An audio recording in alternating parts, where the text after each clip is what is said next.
1, 2, 3, 4.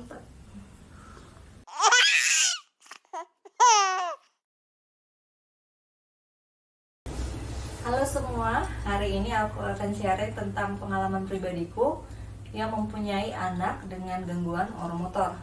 Sebelum kita bahas lebih jauh, kita harus paham dulu nih, oromotor itu apa sih? Jadi, oromotor adalah dasar keterampilan makan, termasuk gerakan otot dan koordinasi di rongga mulut.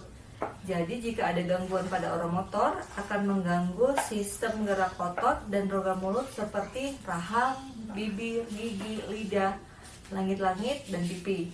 Termasuk juga mengganggu koordinasi gerak di antara rongga tersebut. Efeknya apa? Anak bisa jadi sulit menghisap pada bayi, bisa picky eater, susah mengunyah dan menelan, bisa juga drooling atau mengences lebih dari usia 18 bulan, sulit menggigit, sampai dengan terlambat bicara. Kalau untuk Aili, tanda utamanya yang aku nilai mungkin ini anak punya masalah dengan oromotornya adalah Aili tidak naik berat badan selama 2 bulan berturut-turut dengan pemberian nutrisi yang adekuat. Terus Aili cuma makan 6 sop sendok bayi pada setiap waktu pemberian makan. Dan tidak ada kata berarti sampai usia anak 16 bulan. Tanda-tanda ini yang akhirnya membuat aku memutuskan untuk membawa anakku ke dokter. Jadi dokter yang aku temui itu adalah dokter rehabilitasi medik. Jadi Aili itu dibawa ke dokter di usia 17 bulan. Setelah dievaluasi, Aili didiagnosis dengan gangguan oromotor. Gangguannya itu kesulitan mengunyah sehingga makannya terganggu serta keterlambatan bicara. Nanti tentang apa aja sih yang dievaluasi itu aku akan sharing di video yang lain ya. Nah, aku tanya ke dokternya, sebabnya apa sih dok? Sebabnya apa sih dok? Penjelasan gampangnya kata dokternya Aili itu nggak connect aja sih bu, perintah dari otak ke otot-otot area mulut. Terus koreksi atau memperbaikinya gimana dok? Ya memperbaikinya dengan dilatih, distimulasi. Makanya ada yang namanya oral motor exercise. Dengan oral massage bisa, atau dengan bonus brushing area mulut, supaya pelan-pelan nanti terkoneksi nih saraf-saraf di area mulut dengan perintah dari otak. Jadi apa dulu nih kemarin yang dikoreksi?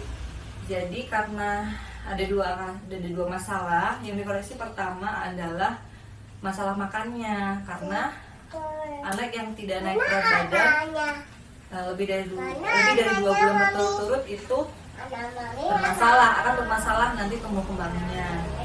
Jadi advice dari dokter saat itu adalah 15-30 menit sebelum makan anak wajib di oral massage dulu. Terus aku juga saat itu dijadwalkan untuk mendapatkan jadwal terapi bicara Aili. Tapi jujur sampai akhir aku nggak dapet jadwal di rumah sakit tersebut. Nanti ceritanya aku sharing lagi di video yang lain ya.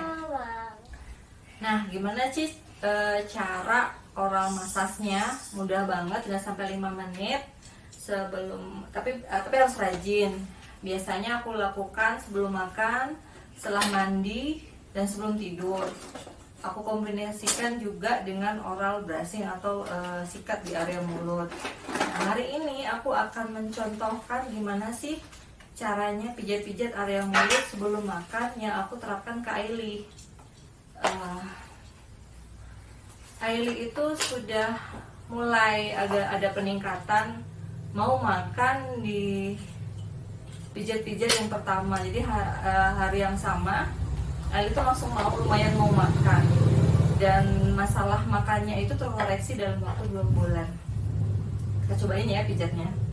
Sini mami pinjam dong. Pinjam mukanya boleh? Ya. Kita pijat ya? Ya. Jadi yang kita butuhkan itu cuma baby oil aja.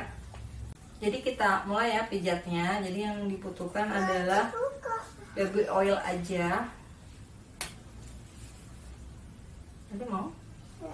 Ini tangannya mana?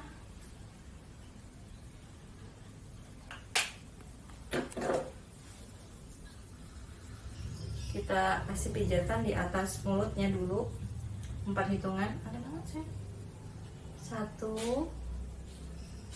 2 3 4. Terus mulut area bawah. 1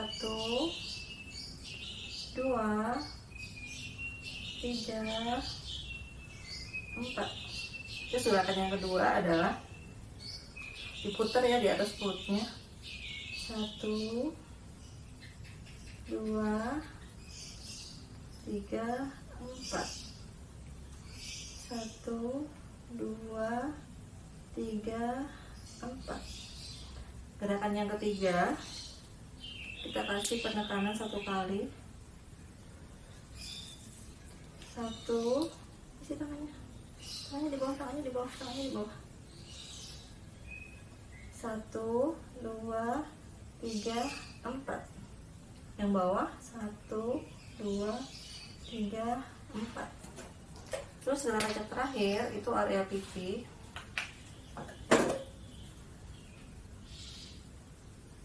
Jangan. 1 2 3 4. Udah kan? Action. Oke, semoga video aku bermanfaat ya.